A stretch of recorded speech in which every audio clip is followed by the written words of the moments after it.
Hi, this is Scott Garibay, and today we're going to talk about Dungeons and Dragons. And we're going to talk about the exciting new Spelljammer setting that's coming out, and we're going to talk about getting rid of the Gonzo. All right. So, I love Spelljammer. It's not out, and I just love it, right? So, one of the things I want to just kind of share with you, okay? Um, Man, I don't even know how to say this, right? I think one of the things I'm really seeing is this world is growing in complexity at a rate that is absolutely shocking, and so you got to be ready for complication, right? It's complicated. Used to apply to romantic relationships, and now it's just everything. Every single thing is outrageously complicated. And I think there's just a lot of people, kind of basic people. Basic isn't bad, but I there's probably a better word, but just basic people who want to think that the world isn't changing, but the world is massively changing. One of the things I'm seeing is the thing ain't the thing, right? It's all the things around the thing, right? And so, Dungeons and Dragons just announced Spelljammer, and I am having a blast just exploring old Spelljammer to get ready for new Spelljammer, right? And Teos Abadia has been an amazing guide. Cannot suggest Mastering Dungeons with Teos Abadia, Sean Merwin. Slyfirst is always pointing out it's really spectacular. And Teos Abadia's Twitter is absolutely fantastic. Virtually every single thing he puts up, I like, just so it's there. I can go back and read it. He's just really deep in the weeds on Dungeons and Dragons, looking at the right things. I disagree with him on a lot of stuff. I agree with him on a lot of stuff. But one thing is his passion, right? I was incredibly encouraged. One of my greatest commenters says, I follow your channel because of your passion for Dungeons and Dragons. And there's so many fake accounts out there. There's so many Trump channels that are just doing it for the money, or Web Dave Pruitt, or on WebDM, Dave Pruitt. I think Pruitt was the name of the guy. He was on there for months and was not feeling it. Right? People get trapped in these stuff, and but when somebody's really just resonating at the right frequency, when their joy is genuine, you can just smell it, right? You can feel it, right? And I think that's one of the reasons why YouTube is blowing up, especially with young people, right? Because they realize you can't fake this stuff, right?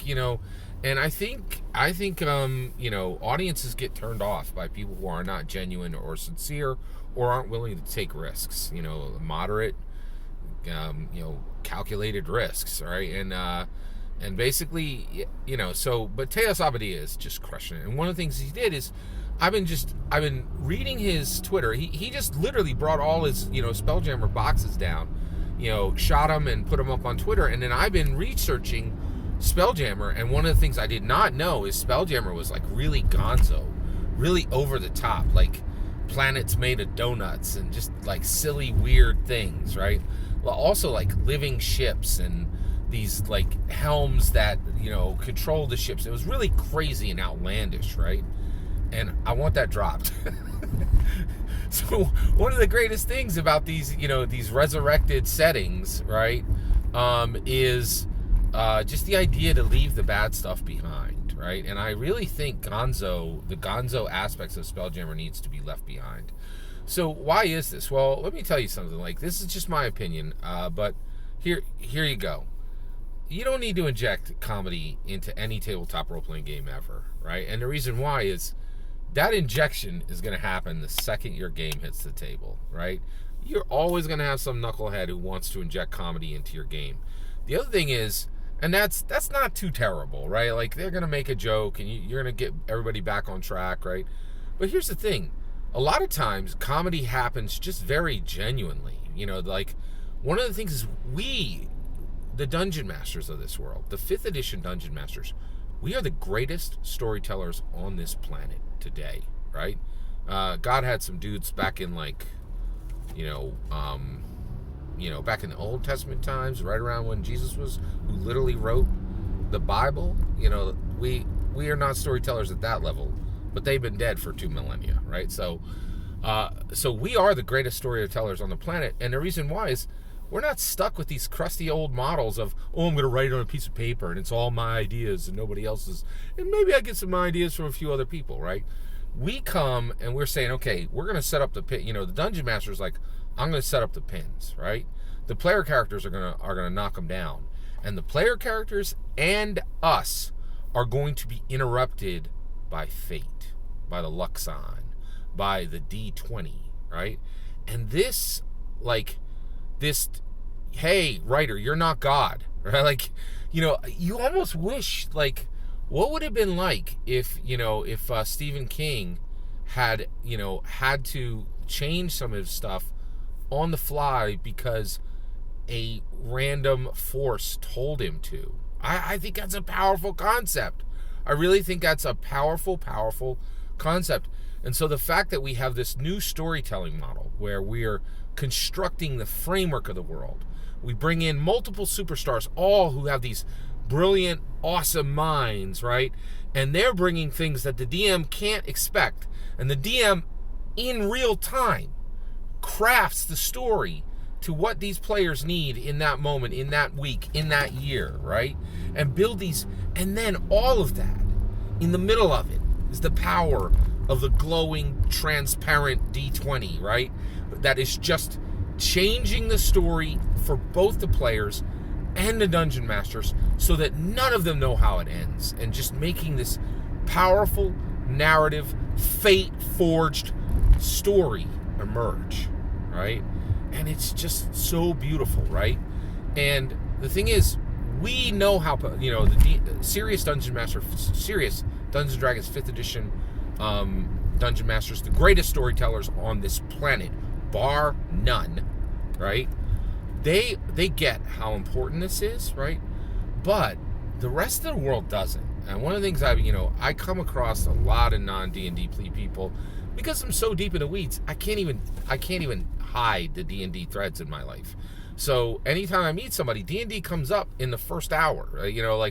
And it's not me, even one of the things is when I take notes and when I write, I pull out a D&D book and I write in the covers of it, right? And that's become my commonplace book. And people so you're not in my proximity for even an hour before you realize I'm a Dungeons and Dragons fan, right? And so it constantly comes up. And what has really shocked me is just how powerfully and horribly and miserably the stereotypes of the 80s have persisted, right? And the society does not take Dungeons and Dragons seriously. It really doesn't. People outside the D&D sphere, outside the D&D community, they don't really think much of what we have, right? Now, they don't know. It's okay. They're ignorant. It's not a problem.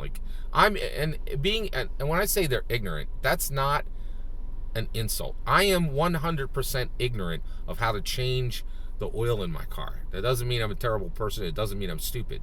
People are ignorant of things, right? And our society is massively ignorant of Dungeons and Dragons. They have no idea how this is changing their world, or this undertow that Dungeons and Dragons is for human intellectual evolution, right? And so you have this. So the point is, I really want to strip the Gonzo out of Spelljammer. And the reason why, and I'm hoping Wizards of the Coast has already done it, right? And the reason why is the world doesn't take us serious. So we need to take ourselves seriously, right? And you're like, oh, Scott, I want those funny moments. People were going to the table with World of Darkness, right? Just the darkest settings, right? Werewolf the Forsaken, and Werewolf the Apocalypse, and Vampire the Masquerade, and it would be 5 minutes before some knucklehead was throwing a joke in those games, right?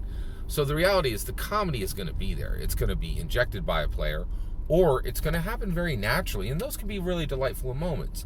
We're always going to have comedy in D&D. We don't need to put it there, right? So I really hope Wizards of the Coast has gotten rid of the Gonzo, and if they haven't, you can bet I'm going to take it out, right? And I'm encouraging you too. I really think that the Gonzo aspects of Spelljammer that's one of the things that needs to get nixed, along with the cultural problems. Oh, that's my opinion. What about you? I'd love to hear your thoughts. Let me know in the comments below. Please consider liking and subscribing, and have a wonderful millennium.